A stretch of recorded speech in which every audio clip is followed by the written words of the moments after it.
All right, we've got the mighty Chris Turner about to turn up. I've got a coffee on the go. I've got a bunch of questions I want to ask him about those golden feet of his.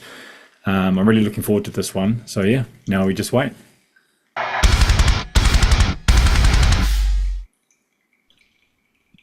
Oh, Oh, hello. there he There we is.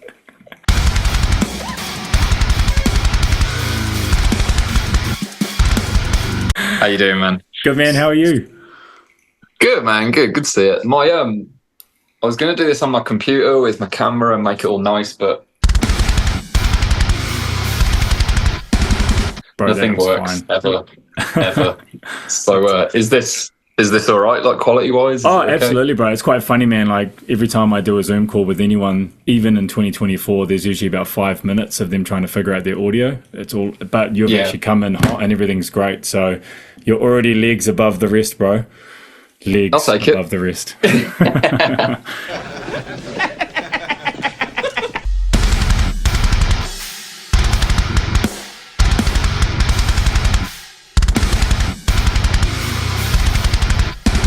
All right, well, let's just get Thank into it.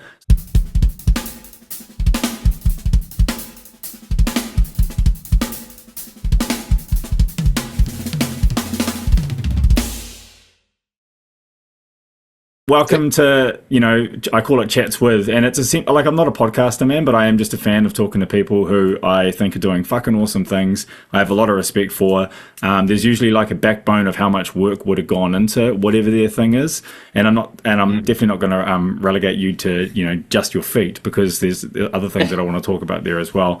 But like I said to you Sure. just off camera, how like I liken you to the person that sort of proved that you could run a mile in 4 minutes, and it's funny because up until that point no one had done it, and then as soon as someone started doing it, then a lot more runners joined on board. And I think your double kick pedal playing is real similar in that vein, that now you've kind of shown the potential and what you call the power, what do you call it, the power? Speed Power Max. Yes, yeah, and it's Speed Power Max, yeah, which I think is a great term for it. And what you've shown that drummers can actually do with their full leg is just a really, really cool way to, because like you get to a point with drumming where you think, where the fuck can it go from here? Sure. And then and then with double pedal, it's quite interesting because I kind of felt like we had sort of figured that one out. And then when you came along, especially when you popped on my radar a few years ago, it was like, oh, okay, shit, okay, there's a whole different approach here. And so, I just want to thank you for coming on, and we can dig into that a little bit more soon. But first off, how are you, bro? How you going? I'm great, dude. I'm great. I'm pretty tired this week. I had a holiday last week, a vacation, and normally people relax on holiday, but that's not my style. Like if I'm going somewhere, I'm going there to do everything I can there. So True. hilariously, I've just got back off holiday, and for that reason, I'm really tired. Classic. Where'd you go? Did you go to Scotland, was it? No, I went to Switzerland. Oh, true. Yeah, we were up in the mountains. I was getting in the water. I got in the water, got in the cold ass water. The locals, like, dude, it was so funny. The first time I took my shirt off and went to get in the water, and the locals were like, "No, no, it's too cold." Oh, I was that's like, "Yeah, hilarious. dude." It's quite funny because cold plunge is so popular now. I'm surprised that people would push It's it getting, these days, yeah, right? it's getting really popular. Yeah, I Yeah. think because it's like the winter season and everyone out there's snowboarding and skiing, and they have all the suits on, and so when I'm like, I think they found it a bit unusual to see me in my swim shorts and getting in Yeah, the true. water. Yeah, that's hilarious. But yeah, dude, I'm great. I'm a bit tired. I'm editing a video at the minute, which is, I'm not a video editor. I'm a drummer, so it takes me a long time. It feels really slow, but it's all good fun, man. It's all good fun. Do you Can't edit complain. your videos like usually? Only as of recently. It's like my latest thing that I've started doing. So I don't know if you saw that video where I played the world's first double pedal. Yeah.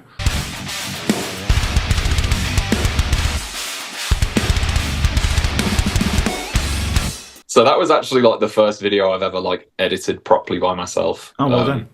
Like trying to figure out colors and like all the little graphic things. I'm sure people could do it quickly, but that video took me 2 weeks to edit, like of working every day. Because I'm just not a video editor. But this is going to be my second video, and I feel like I'm. Ooh. The gestures. That's happened a couple of times, man. I've had balloons come down. I don't know what triggers them, but yeah, that's really cool. I'll go You got with a thumbs up. Yeah, this is like my second video that I've edited, and it's definitely a step up. Like I've done like a little animation in this one, and it's pretty cool, but it's taking me forever. Yeah, it's funny, like the learning curve with being a creator, especially in this day and age, you're definitely a jack of all. You know, I mean, I do everything myself, and the learning curve that I did in the last 2 years of recording, filming, and all of that, it's just been so steep. But, you know, obviously it puts power into your hands as well, and you can kind of creatively move on the whims of an idea rather than waiting for people to sort of do things for you, which I think is kind of good. But fuck, that's sometimes like I just want to play the drums. Yeah. Well, that's my biggest thing is just like, well, you know this through and through, that my biggest thing is just having fun. Like, I don't want to, all I want to do is just enjoy drumming and enjoy music. So when I have ideas and I want to riff on them and I want to send it, and, you know, you have to wait on everyone, it's so frustrating, dude. Oh, totally. So, yeah, I'm quite happy doing what you're doing and learning bits as I go along and trying to do it all. Yeah, it's funny, like you definitely, that comes across in your playing that you are having fun. I've always appreciated that about all the content that I see pop up of you. I mean, you look at Butcher Boys and whatnot, it's just like, this guy's having an absolute blast, eh? And I love it, just man. Just like the stupidest videos. Yeah, just so good though. And we'll get into Steezy a little bit later. So your Drumeo just dropped, so congratulations on that.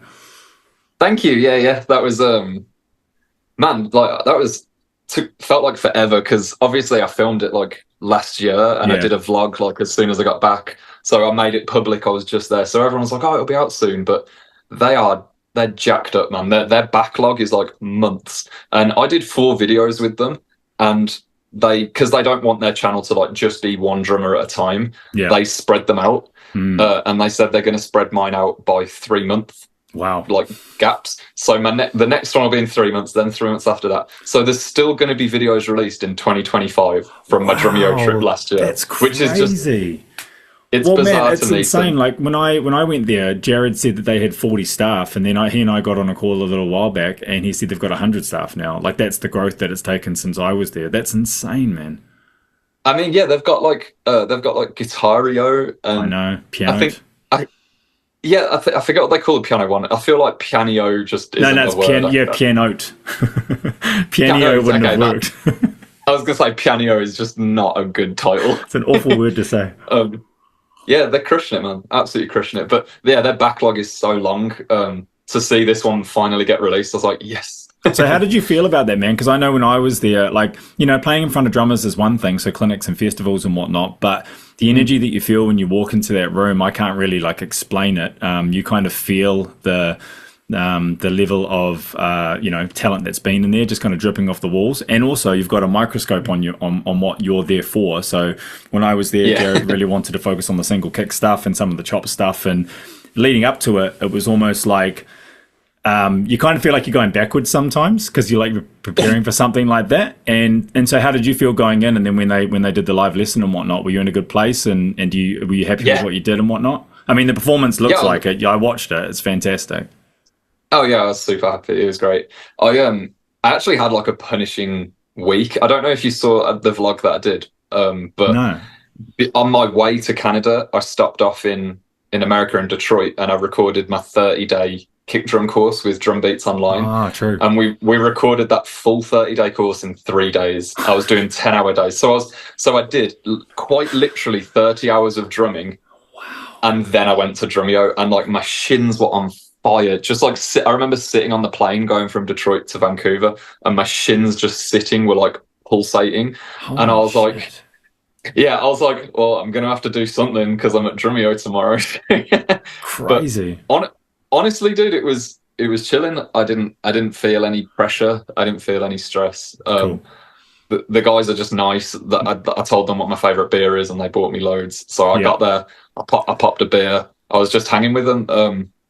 I engineer a lot of my own drum stuff, so I brought a bunch of my own mics, and then I was looking through their mics, getting all excited. And me and their engineer, we ended up engineering the kit together. Cool. And like I learned a bunch off him, and he learned a bunch off me, and we had just tons of fun. So I hadn't even played a single hit yet, and I felt really involved and happy. And Yeah, dude. As soon as I like couldn't wait to get playing. It wasn't like a man, I'm nervous, or oh, this is kind of, you Awesome. know, I didn't feel any kind of way about it. I was just like, yeah, dope, let's go. Like the kit sounds great. I want to hit it. Let's start. And Awesome. Well, yeah, that translates it was through a the good lesson time. as well. I mean, Yeah, just yeah. your execution and just your flow within a context of a lesson like that is actually quite good in your explanations and whatnot. You and I, we first started talking online a couple of years ago, and I remember you asking to look over your course at the time. And I hadn't really seen anything in detail of what you're up to, just sort of the videos that sort of come in, you know. And I was just Yeah. absolutely blown away with your attention to detail and the way that you explain things in such a cohesive manner.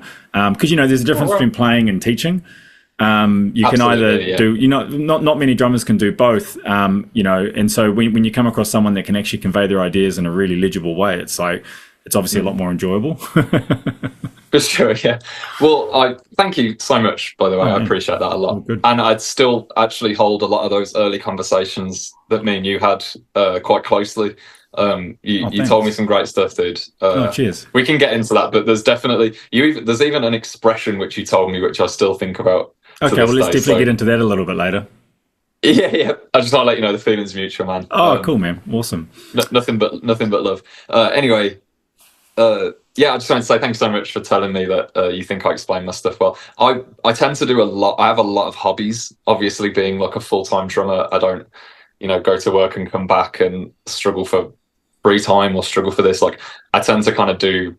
I mean, you know the lifestyle. We kind of do what we want when we want. So, I've taken up all these hobbies of like drifting and building cars and working on cars, and then I've a rock climber. I've been rock climbing I do almost want as to long as talk I've to you been about your drumming. climbing. I've got that written down in my notes.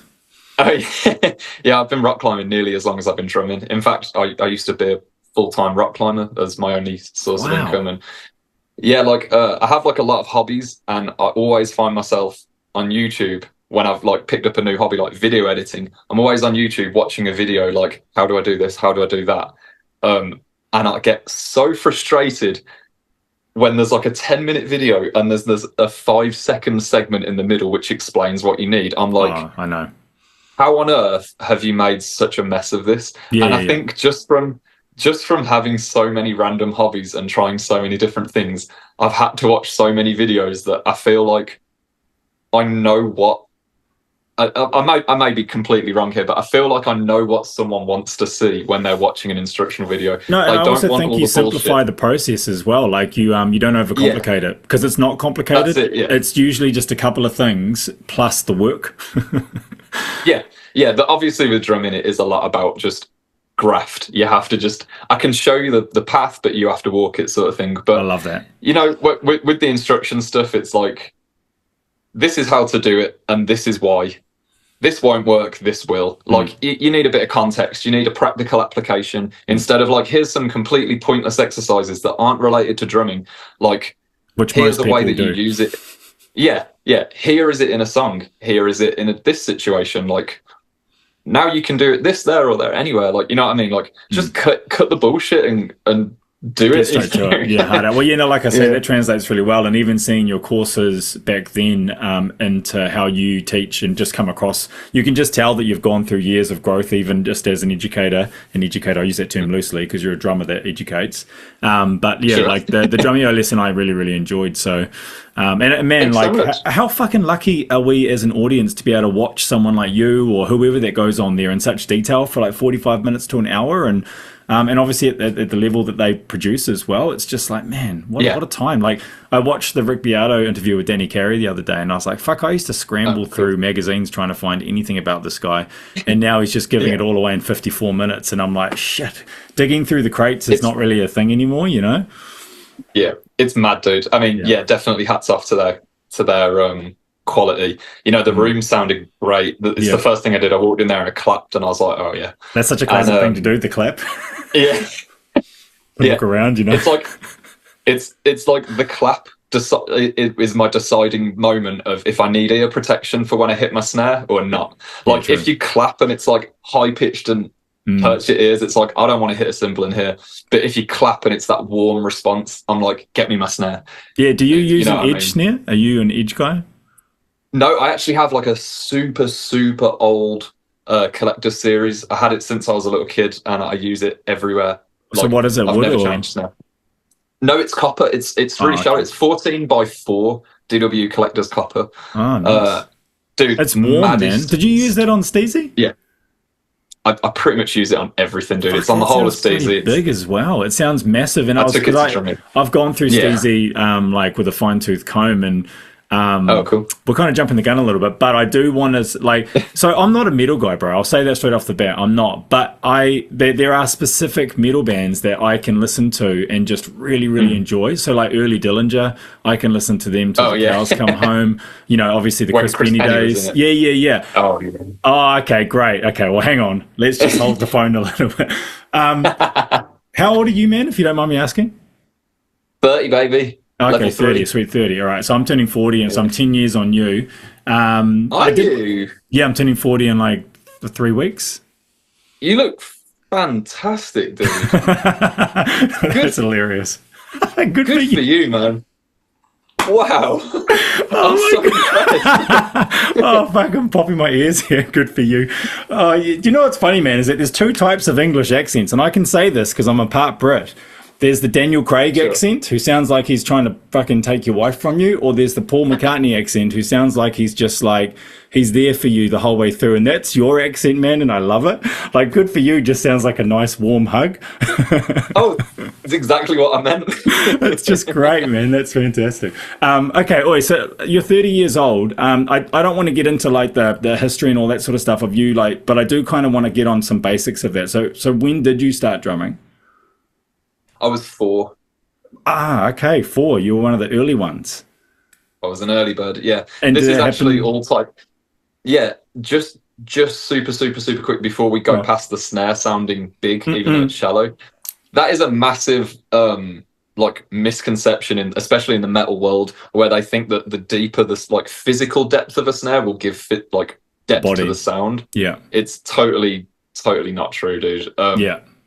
It's just to do with the diameter. Like most snares are 14, you can get the same depth out of most 14s. It's like, imagine like a 6-inch snare or a 16-inch snare. Like obviously irrelevant of the depth. It's Totally, yeah. It's funny because you look at like old videos Yeah. of Picaro and whatnot, and he was always Yeah. using like a 14 by 4 or 14 by 4 and a Yeah. half, and it sounds massive.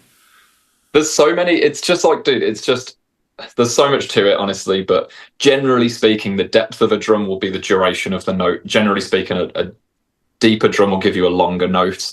Not necessarily but, deeper, but longer. Yeah, Yeah. it kind of is a different quality, at least in my experience. But it comes down to like head choice and tuning choice, and then of course the way you play and the way you mic and whatnot. But you can get a ballsy ass sound out of a shallow snare for sure. Yeah, and you don't use any samples either, do you? No, Oh, not at all. sounds fantastic. Not on my albums, not on my videos, not live, not nothing. I'm a massive advocate of real drumming. I know, and I love that the about fact- you. I just want to know if it goes Yeah. back all the way in your playing, or did you kind of move out of that world at some point? Have I frozen? Yeah, you have frozen. Oh, look at that face. So happy. Hang on. Let me stop that video, restart that video. There we go. There you go. Let's just do a little bit of a precursor, because I want to understand like how you got to where you are. We don't have to like labor over the history, but I do want to kind of understand where it came from. I mean, the fact that you lit up when I see Chris Penny tells me a lot, because it's so funny, man. Because I don't know if this is true or not, but when I'm listening to you, I hear a lot of Chris Penny, but I don't hear Dillinger. I'm not correlating there, but and what do you know what I mean by that when I say that? I mean that because Chris was like a jazz guy in a metal band. And I hear someone from a different world in metal that gives it something different. Yeah. So what's your history, man? Dude. So going back to quite literally when I'm 4, which is ridiculous, but when I was 4, I went to see my dad play. He played drums. I saw him at like this open air festival, and he just went to line check. He just punched on a kick drum, a couple of kicks, and little 4-year-old me was like almost knocked over by the sub. And I just remember, it was just the most incredible thing to me. I was like, how the fuck has my dad made that sound? how did he up there fill this whole place? I was like, that's just beautiful. It's the best thing ever. Obviously, my 4-year-old brain didn't articulate that way. I was That's just amazing, like, though. wow. Wow. So, was your dad a good? Is your dad a good drummer? Like, where does he sit in the scene? He was a fantastic drummer. He has passed away. He passed away when I was 11. Okay. Yeah. It's not. You don't have to be sad. You know, I'm actually really grateful and thankful that I had him as my dad. Yeah, you know, for sure. you see all kinds of different situations where people's, you know, dads or parents are still alive, but they have these horrible relationships. I feel so lucky and blessed that I had this remarkable drummer and role model for 11 years. So Amazing, it's not, bro. you I'm don't glad have to to. hear that.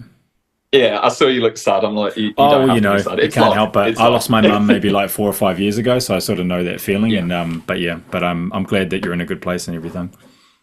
Yeah, dude. And I'm sending you all my best and all your family all the best. Horrible stuff, but Yeah. you know, I've just really found a lot of happiness and peace in my dad passing. But he was a fantastic drummer. He was like a groove drummer. And this was like obviously way back in the day where he was tracking every song one take because they didn't, you know, he was at these budget studios and they couldn't do punch-ins, they couldn't do anything. And I listened to his old tapes, like literal physical tapes, and I'm like, that is some solid playing, super consistent. And, you know, it's a totally different world. It's really, you know, it's just groove-based stuff. What But style of music was it? he put it down. You know, I struggle to put a genre on it. It was somewhere in between the Stingham Police and Dave Matthews Band. Oh, okay. Probably the best. I don't know. Those are great places to sit between Stewart and Carter. Like if he's sitting there as a player, like there's obviously a bit of color, but it's pocket based. Yeah. It was for sure ahead of its time. Like there wasn't. Yeah, it was dope. It was super dope. But anyway, I saw him play at an open air festival and I thought it was incredible that he made that sound himself. I think that's what started the whole, I don't want triggers or samples. Like what excites me is me making the noise myself. So you've always said that? I mean, I have done, on our first tour, it was with Chelsea Grin and Viola Mayer and it was a kit share and the kick drum was stuffed full of blankets and pillows and duvets, and they all use a trigger. And at this point, I still didn't really know what I liked because it was my first tour. I was still new to it, and we couldn't even put a mic in that drum because it was just jacked up. So they were like, "Just use the trigger." I was like, "Sure."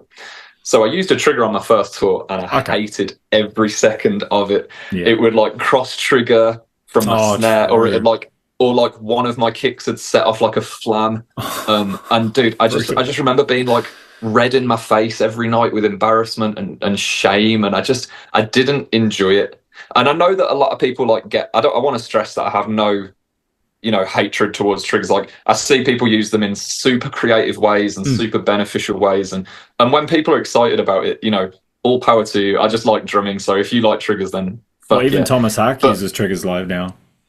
Yeah, dude. I've just never had that excitement. No, like some of my friends are like super hype on getting the settings right and dialing it in, but I never thought, oh yeah, well I need to get the settings right. I just thought, fuck this, I want a microphone. Like I didn't get any enjoyment out of it personally. So, but I think it does come full circle because I started loving the sound of a real drum, and then we did our first album. It was like self-funded. We couldn't really afford much. So that got sample replaced and I hated the drum sound. Then not long after I did my first ever tour where it was triggered and I hated every second. Then we got signed to the label and the first thing I said when I had budget was, let me go to a real producer where I can do drums, live drums without any samples. Awesome. And I loved it. That was Hikari, with Nick. That's when I met Nick. No samples on that album. Loved the drum sound. Then our tours were bigger. I could take my own kit. No triggers, no nothing live, and everything just got more how I wanted it. And I feel I've just done a full circle, just back to that original love for real drums. But amazing. I mean, it's been a long time now. I don't remember when we put Hikari out, but I've never used a trigger since that tour, and I've never used any samples on an album since that first album. Everything. Man, it's a testament to your engineering skills because your snare, for example, on Steezy, it sounds beautiful, man. Thank you so much. I mean, obviously, like it's quite interesting. the sound of that album really cracks me up because it's obviously got like all the produced stuff in it, but your drums have a nice room sound to them, but they sound close as well, and they just sit really well on top, man. That's not an easy thing to blend together. Yeah, dude. Especially because they're one takers with no nothing, like, because all of that album was one take start to finish. So there was no punch-ins, there was no snapping to grid. So like when you consider those things, it could have got messy, but it stayed hella clean, I think is what you're trying to say. It was quite a clean sound. Man, you're just on the whole time. I think it's a fine line when you add acoustic drums to like anything that's produced or like programmed and whatnot, and it can show its blemishes pretty quick if the player's not on. And the fact that you're just so many legs ahead of so many people in that sense then. Like, you're that fucking tight. It's crazy. So, okay, so like, answer me this first, because I do want to move through this. Who were your early influences then? Like, where did, no, it's totally fine. Like, this is the way that it should be. No, so do I, bro. So we're all good. Well, who were your, where were your influences from in terms of metal? Like, because you are 10 years younger, so who are you pulling from? Yeah, probably still fairly similar to yourself, I imagine. I kind of jumped ship real aggressive. Like, I grew up on nothing to do with even really rock music. And then I stumbled across Between the Buried and Me. Okay. And I was just like, I kind of, it was the definition of love-hate. I loved and hated it because there was a song called Alaska, and it has this like 30-second-ish intro, and it's like this instrumental thing. And I remember thinking, like, okay, I know exactly what the drummer's doing, but I've never heard it done. Like, I understand the theory, I can follow it, I can count it, but I'm like, this is just a whole new, way to portray theory and a whole new thing. And I found it so like off the wall and so exciting. I was like, I've never heard well, like, put together, structured, if you will, really, really precise and neat music put in this format that is the opposite of neat and just like really like, I found it so exciting, dude. But then every time the 30-second mark had hit and the screaming had come in, I'd be like, nope, I couldn't handle it. Okay, interesting. Because I really did jump from not metal to Between the Buried and Me. Yeah, true. But after a while of like repeating the intro 30 seconds on my little Walkman, pressing that button to go back, after a while I'd started to just leave it on. And then I started to say, oh, okay, I get it. The music's aggressive and the vocals are aggressive. I'm like, okay, it fits. And I literally just went from 0 to 100 into the metal world. So I started pretty much entirely on Between the Buried and Me. So how old were you then? I was on the school bus when I remember listening to it on my Walkman. So however old you are at school, 11, 12, 14. 13. Oh, okay, righto. Yeah, and maybe 12. Oh, yeah, I don't know. okay. I'd have to check. And so as soon as you found them, is that when you kind of moved into double pedal? Yeah, entirely straight away. Amazing. That was it. It was just I just loved it that much. I was like, I want to play it. Yeah. I've never really been lucky enough to have like a studio or a kit at home or anything, or like an easy way to practice. So all I did was I'd just hit the floor or I'd tap on a pad or just honestly a lot of time was spent on the school bus just like stamping on the floor. So I didn't give a fuck that I didn't have a double pedal. I was like, I've got everything I need right here by slapping my legs and kicking on the floor. And I ended up learning the whole of that Between the Buried and Me album, start to finish, like note for note, just pretty much just on the school bus. Amazing. Do you know what's funny is that one of my favorite videos of yours is actually you just sitting on your office chair running through your parts, like really candidly. Yeah. I love like you read the comments and everyone's just like, hang on, wait, well, hold up, what the fuck? I love taking responsibility, dude. It's like the amount of people that like blame gear or blame this factor or that factor. I'm like, I mean, just do the work on. Yeah. Just get like at the end of the day, the pedals don't move themselves, do they? No. Like that's actually what I loved about that course, that your older course, how you talked about the slave pedal just not being that big a deal. Just fucking get over it. Like, as long as it comes back within 3 strokes, relatively the same, you're fine. Yeah. And that's honestly, kind of like a liberating sentence in that. I mean, gear acquisition and this whole thing about the slave being true, which even I've gone down that path, is like you kind of push against that in a really cool way. At the end of the day, like with how much power I play with, a tiny little bit more resistance on that pedal is not even noticeable. Like, I genuinely will not notice. I even did this thing recently for DW. They flew me out to Germany, and I played every single DW and PDP pedal they've ever made, like literally back to back, and reviewed them all. And I remember thinking, shit, man, I've got to like explain what I felt, but I was just punching through everything. They all felt fairly similar. Yeah, the only ones that felt different. Every now and then I get onto a single. Different was those. The only ones that were different were the direct drives. Those ones felt weird for me. Yeah. Pretty much everything else, I was just punching on through those. That doesn't surprise me, because every now and then I'll get on a single chain, like a basic pedal, and man, I can fly on it. Like, you know what I mean? It doesn't really come down to, I actually love pedals, so I actually just enjoy. My dad's an engineer, and I sort of got brought up in that world, so I just enjoy gear. So from that perspective, so I've actually gone through every pedal and like played with every pedal purely just out of interest. But I do find that it doesn't really matter, man. Honestly, I've got my preferences, but it doesn't really matter. I think when you hit this hard, it's pretty. So minute, I don't think there's anything in it. And I mean, I've just done that video anyway. The one I'm editing now. I told you a bit about it before we got on the call, but I cooked a steak by double kicking on it, and just for 2 hours straight. Yeah, dude, for 2 hours straight, I just double kicked on this thing, and like, you know, we had a bit of fun. I think after about an hour and a half, we put. It was about an hour and a half. We threw some mics up, and I played Bleed on it, and I played some tracks on it. Like, at that point, I'd played over 50,000 kick drums, and I'm like, cool, let's play Bleed. And it was also 3 a.m. because I filmed it in this like beautiful 5-star restaurant, and we did it in the kitchen. But they're open 7 days a week, so I had to do it through the night. So it was literally 3 a.m. I'd been drumming for hours, and I was like, oh yeah, let's play some stuff. Like, oh my god, you're gonna break the internet with that, man. That's hilarious. That was a fun video.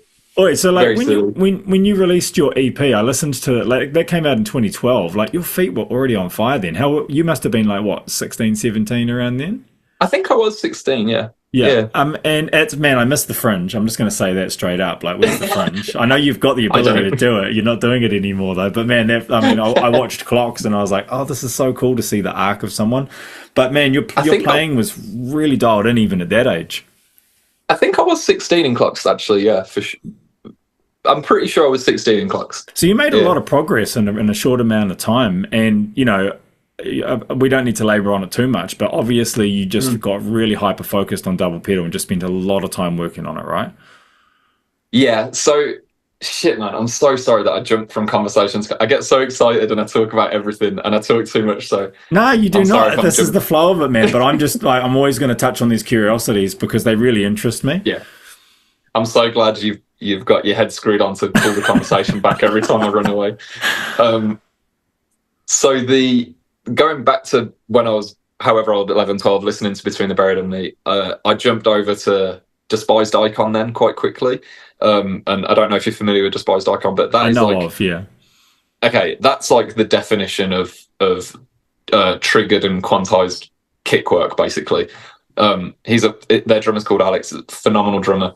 But it is definitely that world. The only thing is, my super young, naive self, I didn't know anything about it at the time. I didn't know anything about quantizing or triggers. So I'm hearing Despised Icon thinking, oh, if he can do it, then shit, I can do it.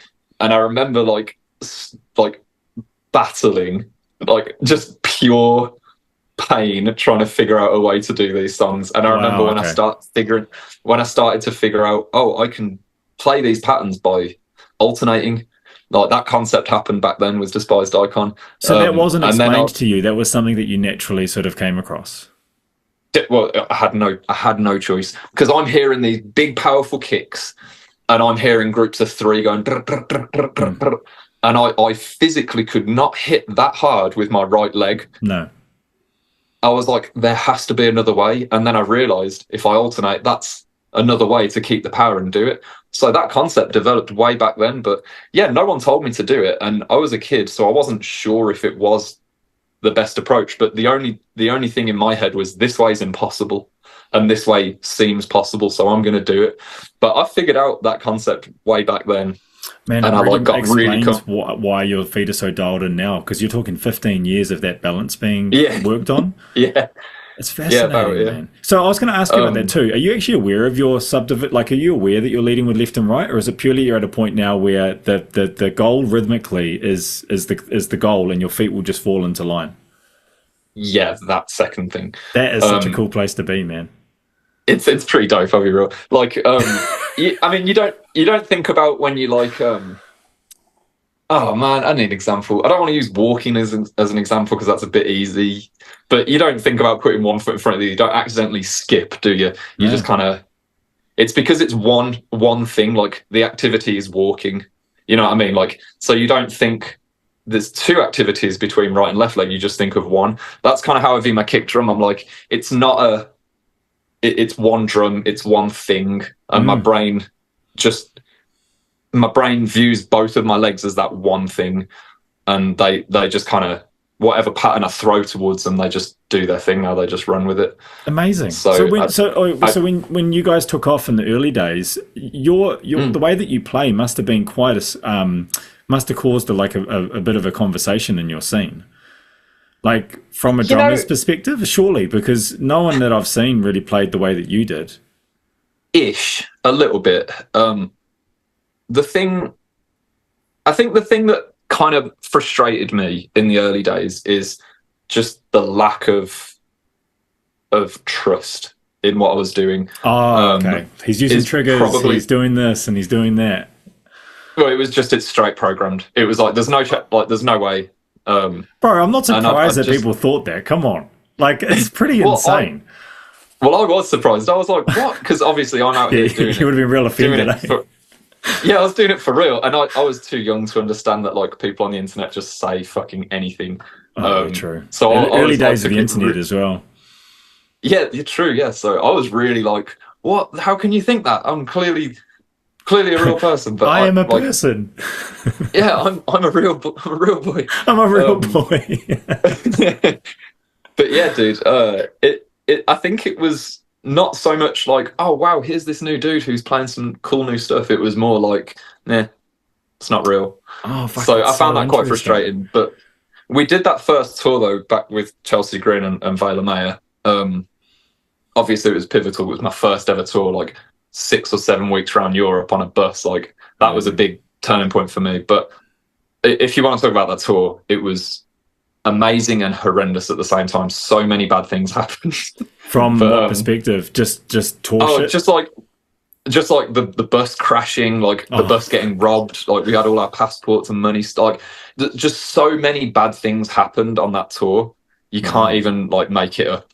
But also, it was my first tour. It was amazing at the same time. Yeah, and that's all part of the conditioning, eh? Yeah. We would just drop. I remember Chelsea Green saying, "Just to let you know, this is not what touring's like." Like we were dropped in the deep end on that. True, you came out. But yeah, like I remember on the first show, that Chelsea Green's drummer at the time, Pablo, I came in with a song called Blood Brothers with this blast beat at the start. I even did that blast beat weird for the time. I see other people doing that now, but 10 years ago, no one was really doing it. And I just remember him running to the side of the stage and just looking at me like, am I hearing this right? Yeah. And he introduced me to the guys at Vic Firth, and because they came out to a show, I guess. And I got endorsed by Vic Firth on that first tour, and I was like, what the fuck? Amazing. Like my first ever endorsement was Vic Firth. Cool. And then obviously them saying, oh yeah, let's do some videos and show you off. And then that's when people started to take me more seriously because I had actual companies supporting me and backing me. Yeah. But dude, the credibility thing only, if I'm being honest, only really has been solidified since Drumeo a week ago. Because like 15 years of the fucking slog. I'm being fully honest with you, because I did the reverse. Most people start on the internet now, and they get like internet credibility, and then they kind of go and tour and people know them. But I did the reverse. Like we got signed by physically mailing a CD in the post to our record label. Wow. That's how we got signed. And you're quite young too, so that means that you must have been on the end of that as a way to get signed, you know? I literally was in the childhood of no phones, no internet, some phones, just phones for games, just phones for music, like the Walkman phones, and then it was like I feel like I had quite a nice balance of it. Like I had a childhood of skateboarding and just being outside with my friends. Oh, And so you actually do remember a world and without climbing. phones? Yeah, and I loved it. I Yeah, adored same. it. Yeah. But also, I've then had to adapt and use it for my career. But when I started out, I wasn't on the internet. I started by touring, so I toured a lot. Dude, some years we'd do like 8 or 9 months on the road, Far out. like You are a seasoned intense. vet. Oh, I mean, there was a couple of years where we were doing 250 shows a year. It was Shit, intense. man. I've watched a lot of your live footage from around that time, like the 2016 Warped Yeah, Tour and stuff. And yeah, you guys those look years, so yeah. young too. It's amazing to watch. And Yeah. yeah. So how was that period for you? Like, I mean, so with your band, like you guys have been producing music for like 12 years now, and it's funny, like even production wise, the albums have gone through progression, and Yeah, and yeah. that's been a really cool journey to listen to as well. Yeah. And so like with the time that you're what I wanted to ask you about your band is, what's the choice between releasing instrumentals and not? Like, to start with, like, is that just a scene thing? Because I know a lot of other bands do it as well. Like, I know that I think Misha's been known to do that with tracks and all of that. yeah. I think with us it was just a case of the label kind of put it to us, because Oh, we okay. obviously when we did our first record with the label Lost Styles, well, but it was self-funded. We did it without the label, and then they bought it off us and they signed us and then they released it. So Got it. that's why we self-funded it. That's why it had all the samples on that album. And then Hikari onwards, it was with the label, but that was like just pre the label. But anyway, they released it, and then they were like, "Hey, we've been talking. Your music's super technical. There's a lot going on. How would you feel about an instrumental release?" And we were like, "Whatever." And So how did you? people, So that was with James. So like, I just want to know from a singer's perspective, like how that's like you hearing, "Hey, bro, we just want to release the drumless version." Is that cool? I would have been down. That would have been cool. Actually, would have been cool. Yeah, if people can play along to it. But was he all good with that? I actually have. I do release drumless tracks now. Oh, do So you? I've released the whole of Steezy. Not like on Spotify, but on my website you can get the whole of Steezy drumless. Why? So are you trying to like fool people into thinking that they can actually fucking play along to it? It comes with a drum transcription, so yeah. I sell. This is not me trying to. You're selling promote false myself, hopes, man. No, I like you can get the drum transcription and the click tracks, and I think a MIDI tempo map or something. So Oh, good on you, bro. and then the drumless version. So you have everything you need to do a drum cover, was my intention, so that people can pull the session up. They've got the clicks, because the clicks move with the tempos, and it's But hang you on, can't are just you put a actually that metronome. delusional that you think that people can play along to that album? I'm serious, man. No, well, people buy it. I'm yet to see too many covers, but Yeah, have you people seen buy any them, covers so of Steezy? not particular. There's a couple Butcher Boys floating around and stuff. Oh, you are Butcher But Boys. I mean, I like the fact that you really grooved out on that one. Just yeah, and man, your pocket is really good, and that's another thing that I like about like guys like Chris Penny, for example, is that within the genre there's a fundamental pocket that never goes. And even though you're like, I remember you saying that you're like, you love the click and you're all about it, you can still breathe within it. You can hear that, and that's yeah, where the pocket shines. yeah. And that's At not the end very of the day, common in dude, the like genre, bro. at the end of the day, when I wrote, well, everything I write actually, let me start this sentence again. Everything I've written from Lost Styles onwards, I've had it for the benefit of the song, whatever does the song justice. The reason I say from Lost Styles onwards, we were talking about credibility earlier. When we did Lost Styles, because no one believed it was real, I like really wanted to show off, and I really wanted to be like, look at me, I'm doing this shit actually, like look at all the stuff I can do. And I deliberately tried to force a lot of extra stuff in Lost Styles, but after that album I was like, why did I do that? I don't True. need to. That's not right. Everything I've written since then has been just for the benefit of the song. So if the song requires crazy whatever, I'll do crazy whatever, but if the song requires just groove it out and the song sounds awesome, then I'll groove it out. Oh, And some of that's your why I breakdowns are actually did. fantastic, man. Oh, thank you, man. Oh, But that's they're why I so did enjoyable. Butcher Boys was the second song I released. So I released 40 Year Old, which is more on the intense side, and then I put Butcher out. So you know, I think people who first picked up on 40 roll were like, oh, okay, we're just grooving now. I thought I liked you for double kick, Yeah. and I think it threw a few people. So But when I did you also show think Triggered then and all of that? I think Triggered was the third song. Oh yeah, well that was definitely an answer to that then. Well, I guess ultimately what I wanted to just show was it's a musician's album. It's not a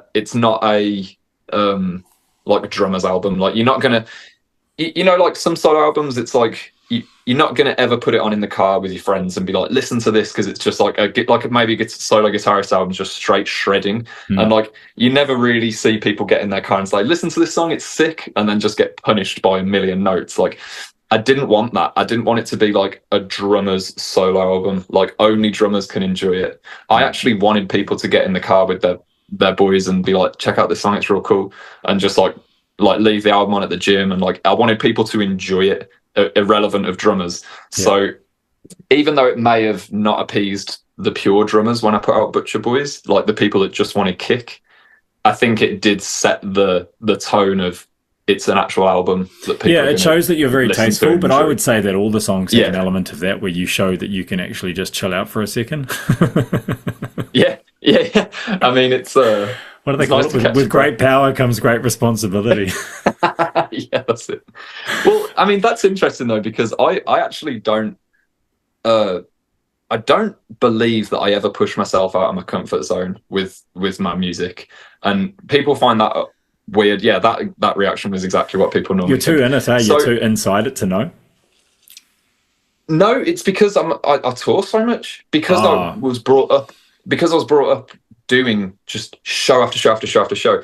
Everything I've written, I've been like, I need to know I can do this every night. And on tour, you go through it all. You're super sick, or you're super jet lagged, or you're super hungover, or whatever the fucking story is. Like, whatever happens, you have to play that night.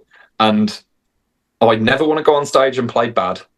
So for that reason, everything I write, I make sure is well within my comfort. I want to know that whatever position I'm in, I can still go on stage and nail it. That's a smart way to write, man. Hence me going to Drumeo, and the position I told you I was in, where I was all messed up, I can still rip the tracks out. Do you know what I mean? That's crazy. That's part of it being in the comfort zone. But I think people do take the assumption that because they see videos online, they're like, oh, he must be doing the hardest thing he possibly can, filming it like 100 million times, and then when he gets the perfect take, posting that clip.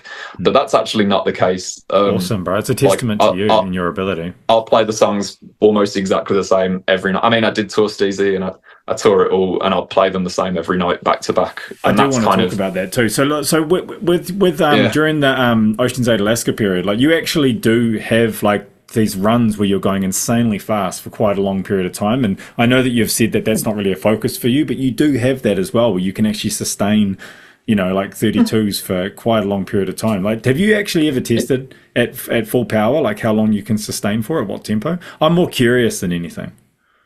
So I have like a threshold, if you will, where I switch out from singles to doubles. Now, you do switch out the doubles, okay?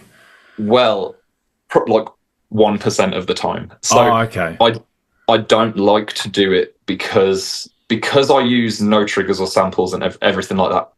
The double stroke technique that most people use usually requires a trigger, let's be honest, because it's very quiet and it's very inconsistent. And I'm sure that might upset some people, like, well, I use swiveled, or I use this without triggers and it sounds great.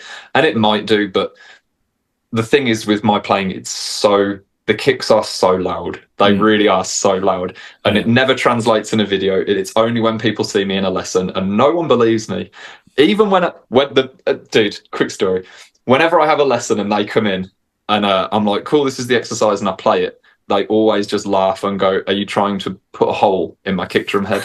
And I'm like, no. And they're like, are you trying to show off and like pretend that this is how hard you hit? And I'm like, no. Actually, I get a bit more excited when I'm live and I hit a bit harder than that. Yeah. People don't, even when I was at Drumeo recently, like when Brandon was hitting my kick, it just sounds terrible because the head is it's literally finger tight. Like, Yeah, you I have love to the way that you whack it. tune. Like, that's how Joey Jordison used to tune, and that's how I tune my kick as well, where it's literally finger tight on the batter and literally just a fraction tire on. I don't know about your reso, but I'm assuming it's just a little bit above.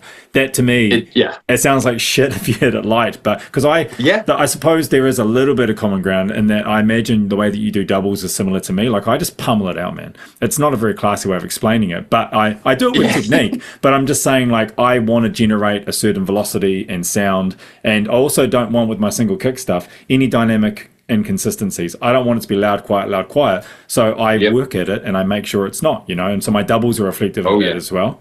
So when I heard you say that on Drumeo, I was like, oh, okay, that makes a lot of sense, because your kick drum, I love your kick drum sound, but I do relate to that sound as well. Yeah. Well, that's why I don't like using doubles, because no matter how hard I try and hit them, that my loudest doubles will be here and everything else is still here. And I just don't like really using it hard.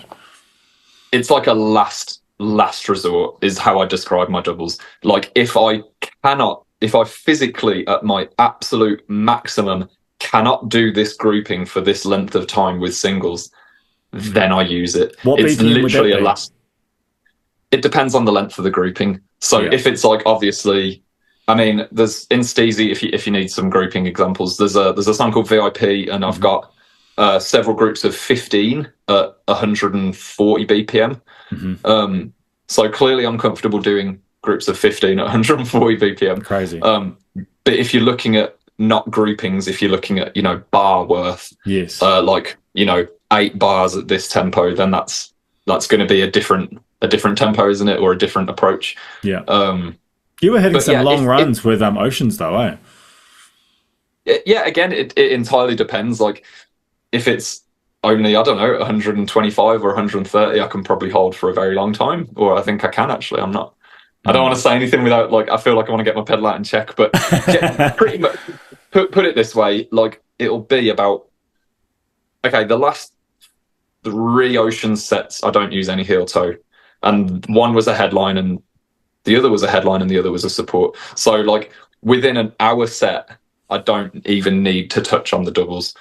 Like, I will only use it if I have to. Like, if I have no other choice, I cannot play it without doubles, then I fall back on them. Yeah. But I use heel toe. But it's just like the toe is always a little quieter and the heel's always a little louder. Yeah, I'm not a big fan of heel toe. But I just don't see a better way. Yeah. Oh, everyone does what works for them, right? Like, I've seen some guys like really utilize it well, and obviously you do as well. It's just not a technique that I identify with. I think it's just a last resort. I don't know what to say. Like, I like to learn everything, so that if I need to do something, I can pull it out the bag. I like having everything under my belt, even if I'm probably never going to use it. I like to learn it. That's kind of how I view it. But I also don't even get that excited by just straight kick drummings. Like, it's never been something that's. I don't tend to listen to bands like that anymore and be like, oh, I fucking love this. Yeah, give me more 30-second notes. Like, I get excited by. Yeah, I get more excited by, like, choppy rhythms and like more dynamic interplay and like interplay between instruments and stuff. So, my technique is just shaped and geared towards that, isn't it? And it favors groove as well, like the way that you can utilize it within groove. Like, I think when you're doing straight 16s or 32s or whatever, I mean, Joey was a good example of that, and Thomas Hark is pretty good too, because they were all about raw drums. Apart from the programmed album, obviously, with Meshuggah. But yeah, like, I think that the groupings actually favors the groove as well. And I mean, like, you become the player that you want to be as well. So I'm actually just more curious about your ability, because it's quite fascinating. I mean, so okay, let's talk about Steezy, eh? Sure. So you don't play another instrument, do you? I think I remember you saying that you don't play guitar or anything. No, not at all. So how do you write? Like, you're writing all your parts from the drums, and then you're taking them to a guitarist and a bass player? No. So Steezy, if we're zooming in on that particular album, it was mostly a 3-way collaboration. Okay. I say mostly because there's times where there'd be other people involved and there's times where there's less people involved, but generally speaking, it was me, Jibs, Dan. Jibs is the guitarist of Oceans. Dan is just one of my friends who's a guitarist. There is no method in composition. I will always preach that. If you have a fucking method, a guideline of like, do this first, then this, then this, then this, then you've just fucking ruined music for yourself. Good work. Like, yeah, for sure. Music is one of the only places ever that I can find, at least if there's another place, tell me, that is truly free. Yeah, you know sure. what I mean? Like, you can do whatever makes you smile. And as soon as you start to fall into a box of composition, you've just lost. But do you? Lost at so music. with Steezy, it's your album. Essentially, that's what I kind of hear it as. So, but are they bringing riffs to you, and then you're doing your thing, or when you were writing? Well, that's my point.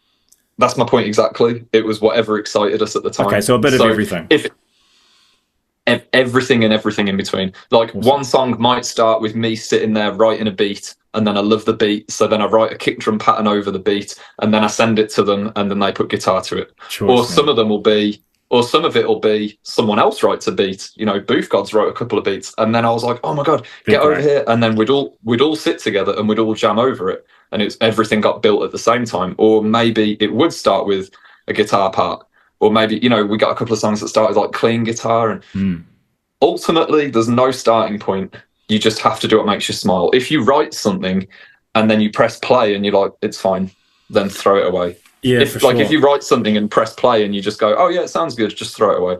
Like, if you write something and you press play and you burst out laughing and shout and get your girlfriend and go, listen to this shit, and then, like, you know, put it on your Dropbox, and when you're out and about, you with your friends, like, dude, listen to this idea I wrote. Like, if you're that hype, then turn it into a song. It's funny you say laughing, because I've been running to your music for some time now, and actually even as long as when we used to talk, man, I used to listen to the Ocean instrumental stuff, just because I find it, because I resonate with it more than it being metal. I just, like, it does something to me when metal's been written that way, and I when I was listening to Steezy, I was just cracking up at moments while I'm running, just because it's so like, it's laughable, the subdivision awareness that you have, and it's almost like you're taking the piss at what you can do. It's so funny. Sometimes, yeah. It's like, just when you think you couldn't go any further. Like, if you look at the end of, which track was it? Mark. What is it? Mark Mo. Oh, Muhammad. Muhammad. Yeah, like the outro to that, man. It's so pleasing to listen to because of the way you slow it down, and you're really just emphasizing your awareness there of, like, the control that you really have. It's just, I just get so much joy out of that outro. Yeah, dude. It's like, you know, as long as it's making you feel that kind of way and laugh, then it's a good track, you know. Yeah. But I think if you're writing something that is just cool, it's a song, like, then I don't think it's hype enough, personally. So, like, a couple of questions on. Oh no, you go. I was just gonna say, especially with, like, recorded music, it's a bit different to, like, a live improv or, like, something like that, where it's done and gone forever. This isn't the same. This is legacy. Like, you put out a recording and it is out forever. You know what I mean? Like, even after I die, people are going to be listening to this stuff. Well, I hope. Sure. And, like, yeah. It's leaving a mark. If it's not something, why would you want to put something out that you don't is going to live longer than you are if it doesn't represent you? 100%. You know, in a good way. So, yeah, dude, I make sure that it's pretty much every time I make sure it makes me laugh. Oh, good. Yeah, well, that's what I get as well, which is quite funny. I find it interesting with that album too, because I would say that it's really tasteful where you're choosing where your guitarist is choosing his parts underneath or over top, however you want to look at it, over what you're doing. Because I'd say that, like, rhythmically, they're not catching everything, but they're catching just the right things, because you're so rhythmically forward in what you're doing. They couldn't catch everything, otherwise it would be a fucking machine gun to the head. But where they are choosing supports so well, and even that is just an acknowledgement of their ability crossed with yours, because I listen to it, I'm like, wow, how to know when to pull back or to push in, you know, with the guitar. It's super interesting. Well, I think that's also so I don't play another instrument, but I do joke and say that I play the Pro Tools, because so when we write, with the writing style that we use, whether I'm with just Dan or Jibs or both, everything that we track in guitar wise, we cut everything on the transient of every hit, so that they're individual blocks. And then what we do is we have, like, it's like a game at that point. So, like, if I'm like, this rhythm doesn't have the right push pull, or it's too busy, or it's not busy enough, I can delete kicks, and then I can delete notes and elongate the previous one. And then I'm like, oh, now it feels a bit like this, or it's too too thick, we need a thinner texture, let's go down to one side guitar. Or, oh, it's not thick enough, let's throw a lead on it. And it's like a game to get the right texture and the right dynamic. But literally, dude, it's like it's building blocks. Like if I punch in a group of 5, I take these chunks of guitar and input 5 of them. And then like, it's process of elimination and all of that. It's just trial and error. It's okay, that's how you do it. That's so funny those are the things that I'm thinking about when I'm listening to it. Like, how are you choosing that place? And that explains it quite well, actually. That's really cool. Yeah, they're plotted with every single guitar hit, bass hit, drum hit is plotted with intention. And so you guys have toured this? Yeah. Like the whole album? It's fine. Like, yeah, played the whole album start to finish. So if I needed you, could you just blast out the whole album, like without even really considering it? That's fucking insane, man. I suppose it's just my ignorance to your to the way that your brain thinks about this style of music, but the memory capacity and like there's just so much detail in it that really is quite amazing to me. Yeah, I don't know, dude. It's like, your world, and that's once again my ignorance. It's your world, you know.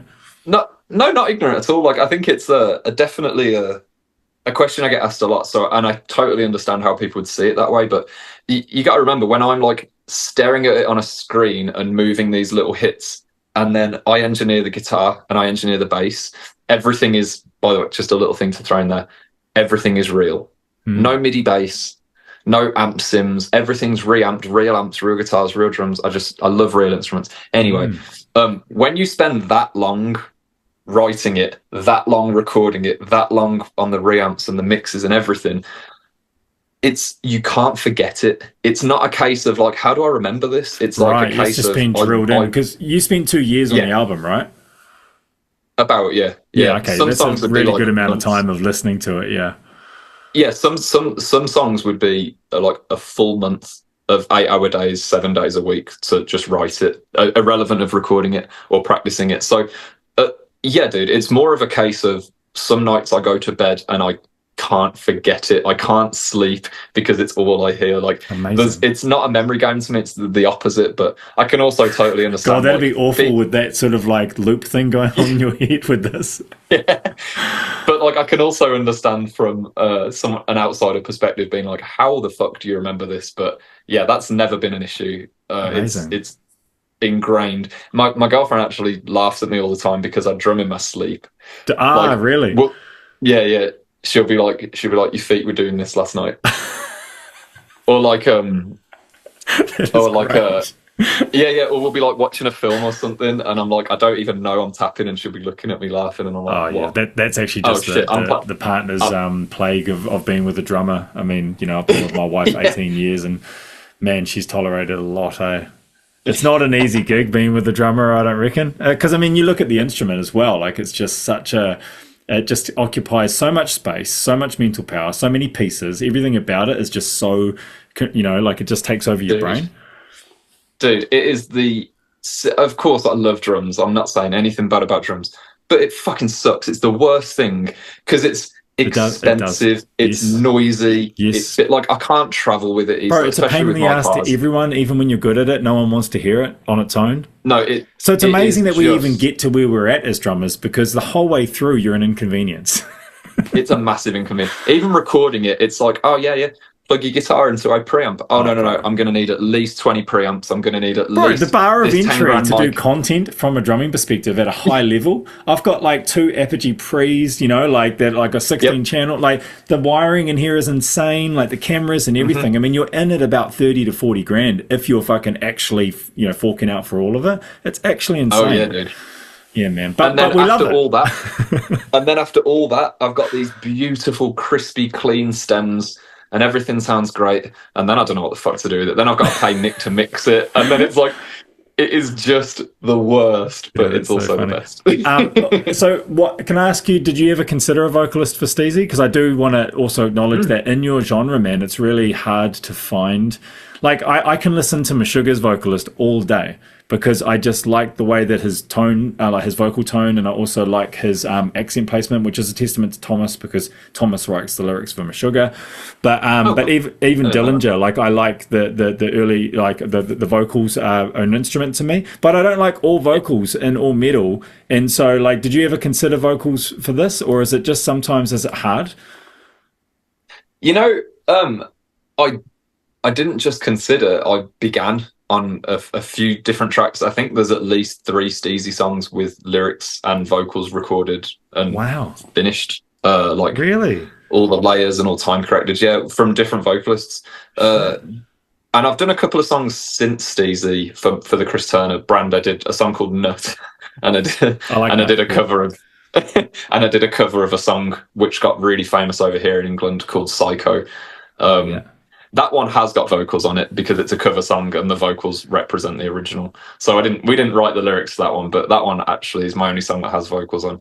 Yeah. The reason none of them made it out is because, dude, vocals are hard. It's hard work to find a vocalist who is talented enough to do it justice and to fit the sound of the song or the vibe of the song or the energy of the song. 2, it's really, really hard to have a vocalist passionately write something, because you can't sing lyrics unless it's a cover. You can't sing lyrics that don't mean something to you because they'll sound hollow. They won't have any emotion supporting it. Like, to have a passionate vocal, the lyrics have to really mean something to the vocalist. And so if you can find a vocalist that suits your song and their sound fits the style of your song, then you have to hope that they like the song. Then you have to hope that they're willing to write lyrics and pour their heart into something that isn't their project or their brainchild. Yes. Then you have to hope, like, dude, to do it right is almost impossible. And I say totally almost impossible. I'm not surprised that you think that. Yeah, because we nearly got there on a couple. And it's not anything to do with like discrediting or bad words towards the vocalists. Hats off to them. They fucking killed it. Yeah. But like working remotely with people and trying to just fit in around touring, my touring, their touring, and it is just almost impossible. And by the time that we almost finished the first one, it was like over a year. I think it was like nearly 2 years since I'd released that song. Wow. And I was like, man, it's just not fucking worth it now. Like, it's dropped off. It was back then. It's not now. It'll seem like you're kind of beating a dead horse if you put out a song 2 years later now with vocals on. So, well, I think your music actually suits instrumental. It's just more of a curiosity, you know, like, because I obviously and it doesn't surprise me that you had gone down that route or at least considered it. Yeah, really, really did try. You know, money was spent, effort was involved. Like, really tried, and still made the call that it didn't quite work. And I mean, that once again, that just comes down to the vision, knowing what works and what doesn't, and not marrying to it just because the process was there, you know, looking at the ultimate goal. Yeah, always got to see the bigger picture. But ultimately, what was I going to say? That's such a good point then. The vocalist thing. Sorry, if you can't find it, I do have another question that I do want to ask about Steezy. So what is I'm not entirely happy with this all about? Like, why is it like Easter eggs in every fucking song? Why do I have to keep listening to you not being happy with what you've done? So, I'm not entirely happy with this.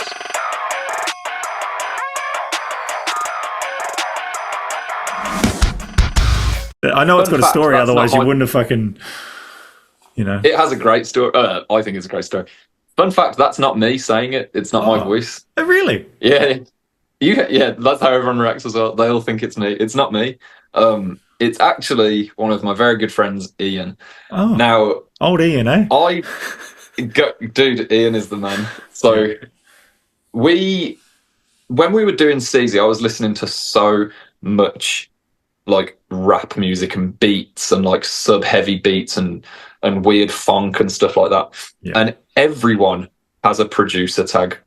Like, every song will start with like, you are listening to a Bobby Johnson beat, or like a weird or like a weird little noise or something that their producer had put in to say, like, if you want a similar beat for your track, like, I produced the beat. And I was like, I want to produce it. Like, all these cool people have producer tags. I want to produce a tag.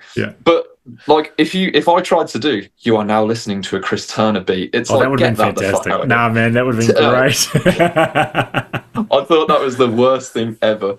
I'm too silly, and I'm just too like I don't know. I really did think about it a lot, though. I put a lot of thought into what would my producer tag be. I was like, well, it has to be British, you know, just to play on it. It's silly and funny, and I want it to be really dry humor and like maybe not even direct. Like maybe it won't say my name, maybe it's indirect, and then it's like more of an Easter egg. Like people have to figure out what it is. And I fully went down the rabbit hole, and I ended up giving up.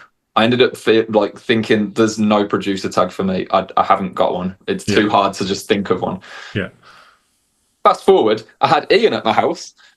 Me and Ian, for fun, we did this for a good couple of years. He'd come to my house, we'd get stupid drunk, like as drunk as you can get, and then we'd write rap songs and Ian would rap on them.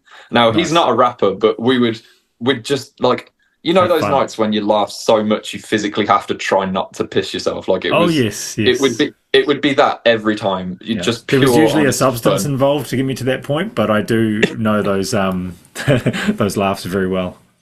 Dude, yeah, just pure fun. Well, anyway, Ian was at my house. We were drunk. We were recording these lyrics, like stupid rap lyrics, just nonsense. And you know, I was laughing, and I pressed pause, and I was laughing, and I looked at him, and he wasn't laughing. He was like really serious, and I was like, "Do you not like it? What's up?" And the mic was still recording, and he looked at me really seriously and went, "No, I don't like it. I'm not entirely happy with this." and as soon as he said it, the two of us just broke down laughing, and I happened to record it, and I cut that little clip out, and I just went, "That's my producer tag. It's British. It's silly. It resembles me all over. Like I'll do something stupidly accurate on a recording, and I'll be like, it's not good enough. I can do it better." Like, you know what I mean? I was like, this is it, dude. That is so good. Well, that explains it, because every time it popped up, I was like, what is going on here? Yeah, well, it's not just in Steezy, it's in Ocean stuff, because if I've produced the beat, I put it in there. Oh, you're a fucking legend. That's fantastic. I mean, I write music for games, for iPhone games, for PC games. It's in all of them. Like, if I produce the beat, my tag's on it. I'm glad to know that. Like, if I come across some rad iPhone game that's got that on it, I know it's your work. Well, dude, there's a drag racing game called Nitro Nation. It's had quite literally over 300 million downloads. It's in the top, I think, 10 drag racing games ever. I wrote the theme song for that, and the first thing you hear on it is, "I'm not entirely happy." That is great. Shit, man, that's pretty amazing. So you write beats you write beats for games, and you've actually written beats for some pretty successful games too. Yeah, dude. Yeah, I've done a few. I've done I think I did 10 or 12 songs for a PC game called Blanco's Block Party. That did really well. Awesome. That did well in the Twitch community. Yeah, I can't even remember what I've done, but I've done a bunch of stuff like that. I don't talk about it because just let's be real, no one gives a fuck. If I'm not playing on a double pedal, people don't care. Like that's well, I do, man. That's what I'm asking. That's really awesome. True, thank you, man. But that is the world I've got myself in. Dude, it's hilarious. If I even post a story now of one of my cars, I lose followers.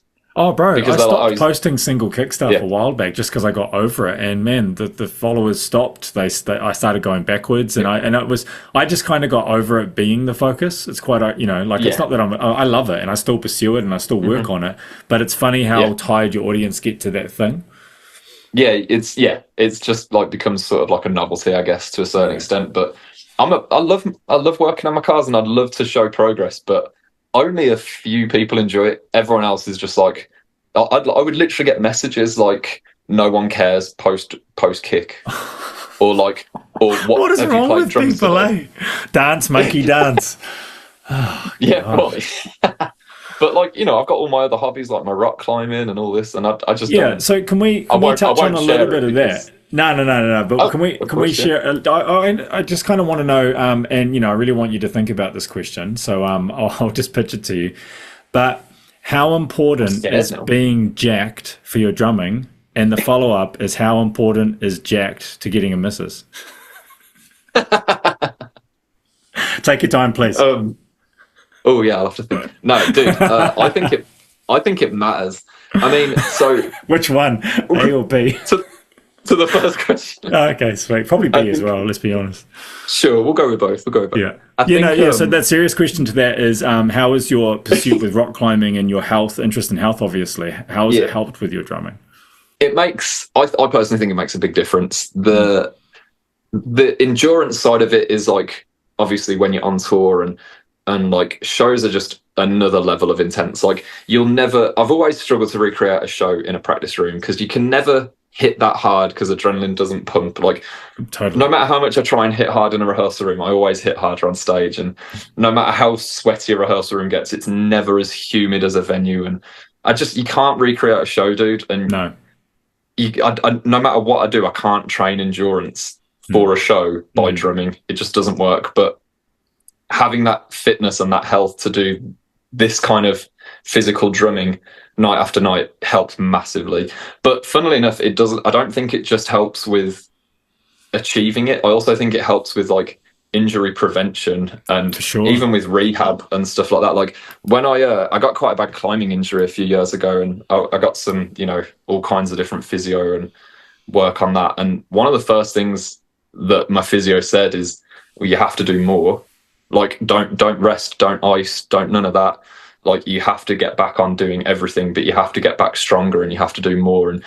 And she basically said, even if it doesn't help, it won't hurt. Like it never hurts to get stronger. Yes. So she's like, what do you lose by doing this? You get more flexible and in better shape. And if it helps, great. If not, so what? So I've always kind of had that mentality of like, I just want to be in the best condition I can be in. Like, there's a mental health aspect with it too that I'd probably chuck in there that I'm sure that you can relate with. Just when you're showing up for yourself from a health level, man, the crossover is just amazing, eh?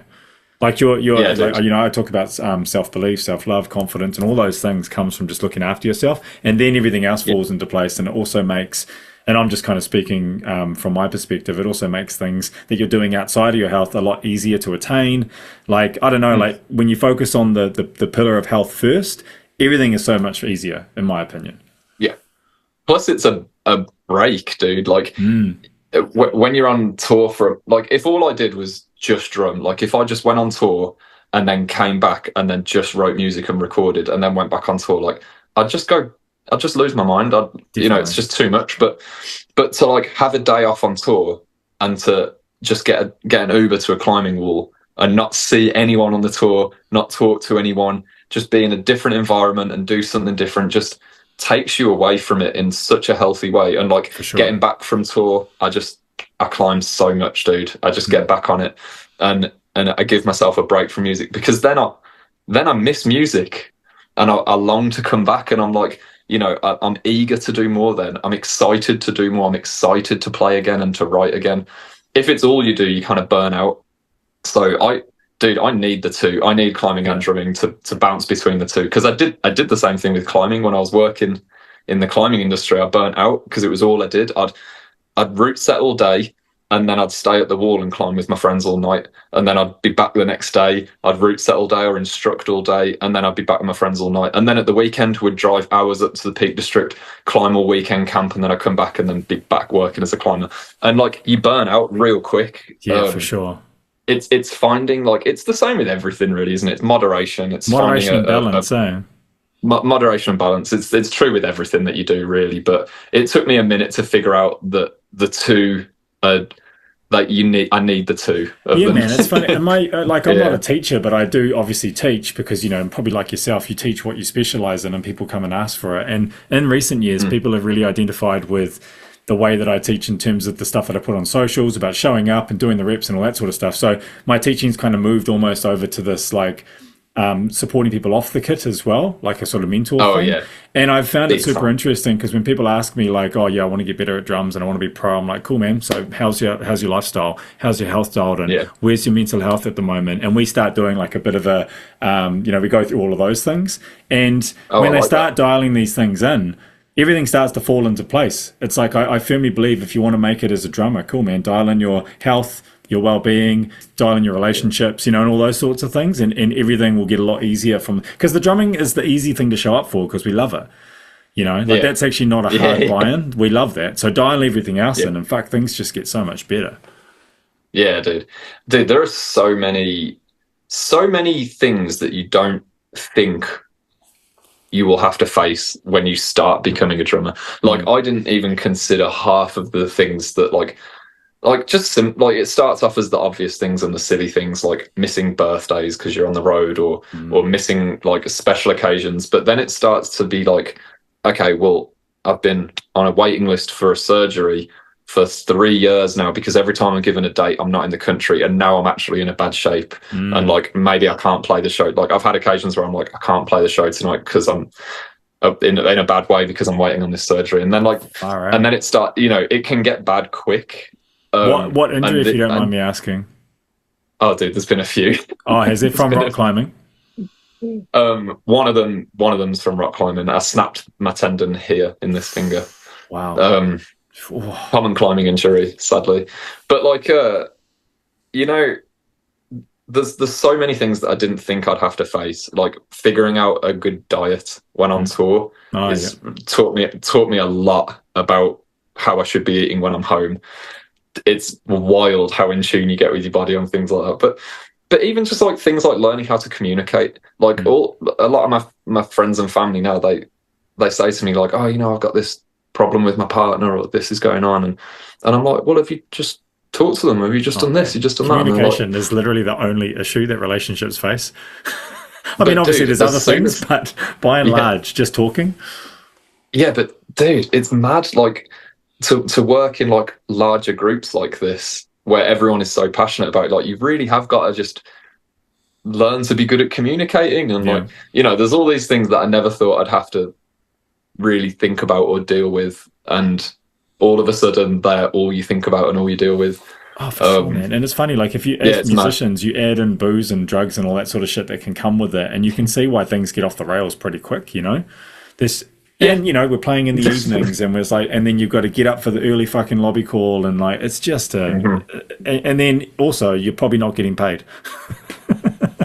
You know what I mean? Like, I'm speaking generally, obviously, but it's just such a one of the whole thing obvious is such ones. A battle. Yeah, it's one of the obvious ones. Yeah. We've probably been going for a bit of a long time now, so I don't want to take up too much more of your time. But first of all, I've got a couple of things I want to say. You go. Go ahead. No. I was just going to say, all I'm going to do after this is edit my steak video. So that's great. What I wanted to know is, okay, the first one is, what are your current goals with, you as a drummer? Like, where do you kind of want to go going forward?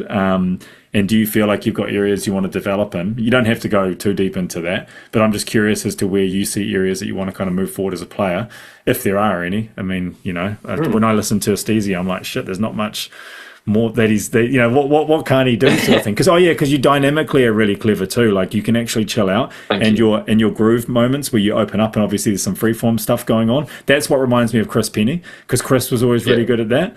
But yeah, anyway, so yeah, what are your drumming goals going forward? And then also, what was that quote that you said stayed in your head after we spoke a couple of years ago? I'm super curious. Damn, dude. Well remembered. Impressive. Moving forwards as a drummer, I've had, this is quite funny because a lot of people say that what I'm doing with these one takers and no samples and all this no snap to grid, all this stuff is like such a new concept, and so people describe it as like, oh, you're the only one doing it, it's such a new path to carve. But ultimately, dude, it's not new. This is what we used to do. We used to have to record our songs in one take. Yeah. Because we didn't have the editing tools. We used to not have any of this stuff. Like, it's almost like we got all of these assistants along the way that it's kind of, we've made our lives easier. All I've done is gone back to what people did. How it was. A long time ago. Yeah. So although people say to me, what you're doing is so new and different, I can't help but, sure, it is because of what I'm playing now is different to what they were playing then, of course. No, but you're right. You definitely are right. I resonate with that. Yeah, that's the only real difference. But when people say that doing this is different, I can't help but feel like it's not, because this is the way it used to be done. So naturally, my brain thinks, well, what wouldn't they have done then back in the day traditionally? And I only know of a few people. Obviously, people did live albums when it was like they would play a live show and record the whole live show. But I don't know many people back in the day that would do live studio albums. Now, of course, there's a few, but they would still do live studio albums, one take per song. I don't think I know of anyone that's done an album start to finish No, at you this would have level. found it in like big band stuff. You would have found it like their studio versions would have been like big band with someone like, you know, Yeah, Nat King Cole or whatever, you know, like those sort of yeah, things. But not definitely not in sort of more traditional mainstream or whatever. yeah, and not in this sort of style. So I'm thinking my next project, I want to do another solo album, but I want to record the whole album one take, start to finish.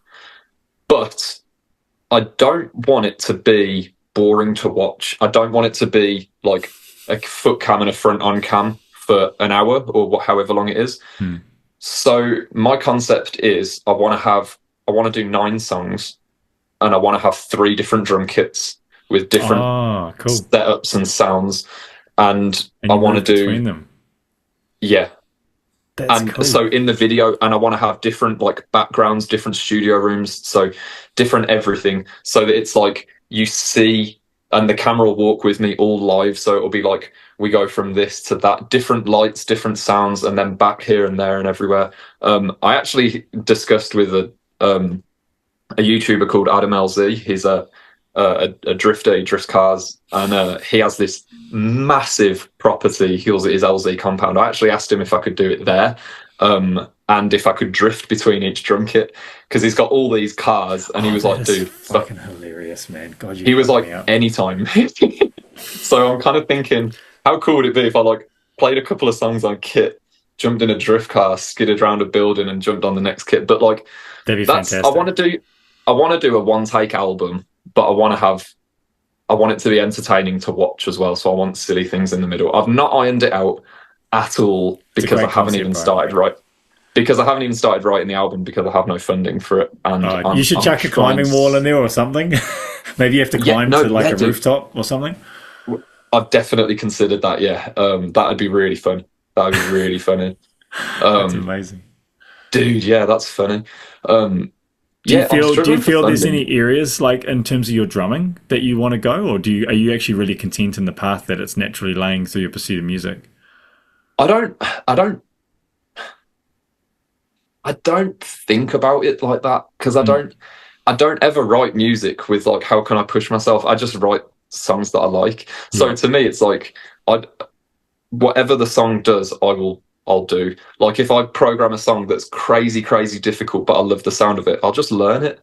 amazing. Similarly, if I program a song that I love the sound of it, but it's super simple, I'll also play it. Like so, I don't. I'm You're very led much an by the art. song. Yeah, I'm a true artiste in that sense because I don't really care whether it's what I'm going to end up doing as long as I like the song, and I will just go with the song and the direction of that. So I couldn't really answer that. Like Have the you answer ever I gave written you is anything that you can't play, where you thought you could, but then you were actually like trumped out by it when you sat down on the kit? no, but it's come close. All what I'll do is if I write something that is turns out to be impossible. Well, generally speaking, I wouldn't write something impossible because I wrote it. But when I work with other bands, sometimes they send me things where you need like 6 limbs, and I'm like, okay, you can't hit all of these things at once without like sticks like hanging out Yeah, multiple yeah, places, yeah, sort of thing. yeah. Um, but in those occasions, it's never impossible. Really, it might be impossible to do exactly that because you don't have that many limbs. But all you do is you look at it and you say, what is the purpose? What is the thing that's exciting? Is the rhythm portrayed in the kick massively important or not? Hmm. If it's massively important, learn it. If it's impossible to play it, but it's massively important, how can you modify it and get the same point across? How can you communicate the same message? Yeah, So, yeah, like, yeah. even if it is a slight step above what a human can do, you just modify it and make it human. Yeah, you humanize it. So it But still you keep, conveys the same sort of message or rhythmic idea, but maybe just in a yeah, more but human, yeah, approachable way. yeah, you keep the concept. So even so, if something gets written that's a bit too silly, like you just you just tweak it. Or sometimes it will be like in the earlier days, sometimes it would be like coordination battles. But ultimately, the way my brain works is like if you can play this rhythm in this hand and this rhythm in this hand and that rhythm in that foot, like individually, why can't you put it together? Like it might be hard Are to put your together, hands but as balanced as your feet? why not? Oh yeah, yeah, yeah. Yeah, I mean, I That's like figured so because I see you do a lot of left hand lead. But are you just as confident with your left hand as you are with your right or left foot? Yeah. It's not like nothing's ever going to be like totally even. But with that being said, there's definitely many times where my left hand is more confident with certain things than my right. There's definitely occasions where my right hand is slightly more confident than my left. They'll both get by, but I definitely don't have like a dominant hand and a weaker hand. I definitely have both. All my limbs can play nice, but there will just be areas where like, oh, I feel less confident doing this in this hand or foot, or less confident in this hand or this foot. But it's not always the weaker hand, my left hand or my left leg, that feels that way. Sometimes it's my right hand or my right leg that feels that way. That makes sense, So because I'd say noticed it's balanced. Yeah. Like I've noticed in my pursuit of like a left hand and whatnot that sometimes they just naturally favor other things, and it's not actually because of the dominance. It's just more the way they sit naturally. So my right hand, it doesn't like some things, but my left hand does. It's just kind of weird like that, eh? Yeah, I think that it's just as balanced as they can get without it. Like, it's never going to be perfect world. I think they're pretty consistently the same. Well, hey man, like I just wanted to say that I just really appreciate you. I've really enjoyed just watching you sort of evolve over the last few years, and really watching the company support you, and then obviously your content. Like, it's a real treat to sort of watch a drummer do what you do. For me personally, just because I have such an interest in that style of music when it's done really well, because there's obviously a lot of awful metal out there as well, and I just think that I'm just really fucking stoked for what you're up to, man, and I really appreciate your time today too, dude, because you're the one that's giving up your time, and it's been really fun chatting with you as well. I mean, it wasn't just me, dude. You were, prepared with questions. You planned this, so thank you for talking to me. It's the respect is mutual. Just before we go, I remembered it this time. The thing that you told me. Oh yeah. It was when I didn't know what price to put on my lesson pack way back in the day, and I approached you with almost under half of the price that we agreed on, and you were the reason that I put it higher. And you said, awesome. You told me that I was devaluing myself. You said that by doing that you will lower what you're worth, and you are worth more. And you said that, like, you said that it won't just be for me. You said that you speak for all drummers. You got really deep. You said that by doing this, you won't just lower your value, but you'll lower the value of every drummer. Like, 100%. I call it punching down. Pricing's really hard, and that's what I would have said to you. I can't remember the conversation, but I imagine I would have said that when you price low, you're actually punching down the industry, and you're devaluing everyone's IP as a whole. And that really stuck with me. It really did. That's great, man. I'm really stoked. It was when you said, like, you speak for all drummers when you do things like that, and you lower it for everyone. And I was like, man, you're right. And then you said, you summarized it in a silly little quote, and that's the one that stays with me. And you said, price it high, watch it fly. Price it high, watch it fly. That's such a me thing to say. I used to say that all the time at my coffee roastery. Yeah. I'm really glad that you took that away from that chat, man, because it is hard. Pricing's fucking hard, man. And even though I told you that, even I struggle with it, with the things that I price. But at the end of the day, we want to keep, value. We want to create value in this industry, and we're in a world where everything's just sort of like, everyone's just, we live in a free society essentially, so you're going to have to stand beside IP holding value. It's sort of my issues with Twitch and whatnot, giving away all that intellectual property just for the hope of a view or a like and whatnot. That's why I don't really show much teaching content on my Instagram. It's like, no, you can book in for that. Like, we can go deep on one-on-one, or you can buy my course. And so I'm really stoked that was the takeaway for you, bro. That's awesome. Yeah. Well, I mean, I had lots of takeaways, but that's the main thing that stood out, Awesome, dude. Well, man, your content's fucking priceless, man. Like, if it's funny, like, people will ask me if I teach double pedal, right? And I'm like, why the fuck are you asking me when you can just go ask Chris? Like, holy shit. And then they'll still book in a lesson. I'm like, well, Chris showed me this. And I'm like, That happens, you say. Yeah, absolutely, man. Yep, 100%. Because the subdivision ladder and those things, like, I have, obviously that's like more generalized. Like, that's actually like an exercise that many drummers use. But but your idea with the numbers and whatnot, and left and right and all of that, I mean, to me, that's you. And so it's quite funny when people ask me if I teach double pedal, and I'm like, just go fucking talk to Chris. All right. That's so funny. Yeah, man. Oi, thanks for your time, bro, and I hope you have a good rest of your night, and we'll just keep in touch, and we'll talk soon. All love to you, man. Thanks so much. Thanks, brother. I'm not